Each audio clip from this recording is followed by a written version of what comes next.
president in history, a traitor to the West.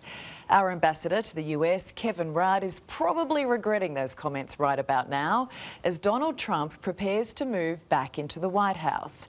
There's little love lost between the two, so will our former Prime Minister even be welcome in the Oval Office? Professor Simon Jackman is an expert in US politics. He's lived and breathed it for the past 30 years, both here and in the States. He joins me. Nice to see you, Simon. Great to be with you. So we're 24 hours on. How do you think news of a second Trump presidency is settling in? Into Australia, I think a little bit of shock. I think a lot of people here were of two minds. One is, of course, he's going to win. And then there's the other camp. There's no way America could possibly do this again. So I think a little bit of realism is starting to creep in. And of course, a lot of questions starting to emerge. What does it mean for us here? OK, so what does it mean for our relationship with the US? Look, there's a couple of different ways to skin this. I think the top line, the government-to-government defence intel heavy part of the relationship, continuity. OK, so the alliance is under no threat? At a high level, no.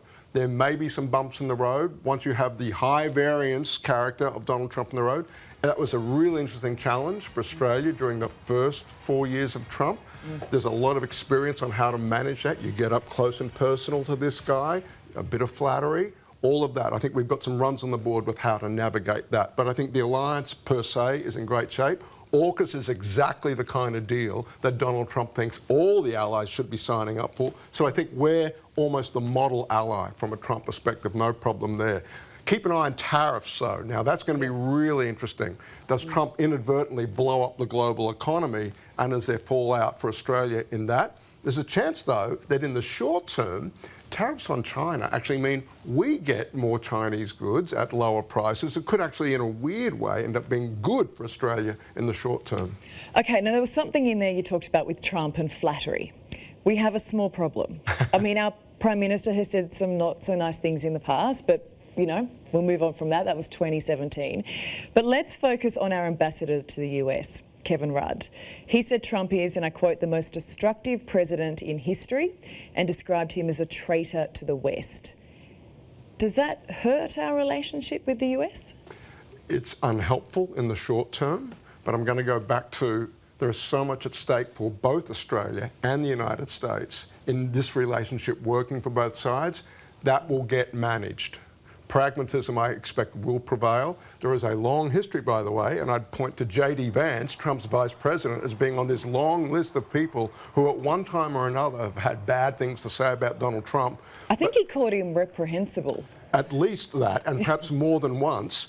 But there is always a way back with Donald Trump. A public act of contrition, and I think behind the scenes, a lot of diplomacy to make sure that the relationship is bigger than whatever animus in the past may have been between Rudd and Trump personally. Do you think Kevin Rudd is capable of that? There are two parts to the Rudd story in Washington. He has enormous cred with Washington's think tank community and with Congress, with both Democrats and Republicans. That will help him a lot. His problem is penetrating Trump's inner circle, given this baggage he's carrying. That's the piece Team Australia is going to have to work on. We did note today that Kevin Rudd has been deleting those anti-Trump tweets. He did say no to an interview, but is there another take on this? Could he just, what if he just turns around, owns it and says, OK, Don, prove me wrong?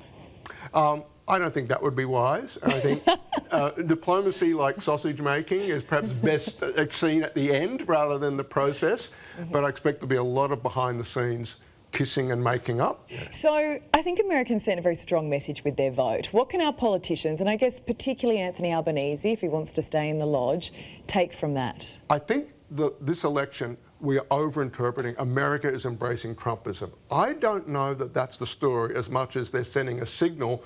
We want someone, there are two candidates on offer, we want the one that's best posed to take care of cost of living pressures. And the question I fully expect Peter Dutton to be asking is, are you better off or worse off than you were 3 years ago in the Australian case, 4 years ago in the American case?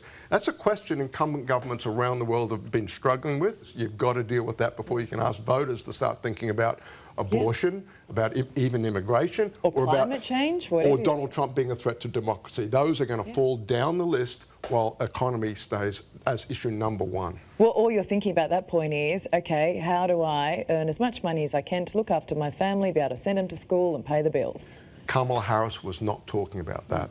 Donald Trump was. Yeah.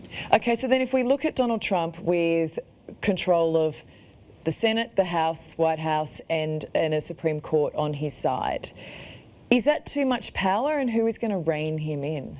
A lot of pressure will come on the lower courts, particularly as he starts to roll back environmental regulation, food safety regulations, because the other two institutions, Senate and House, are probably in his corner for the time being. Are they going to then do whatever he wants? He is the king.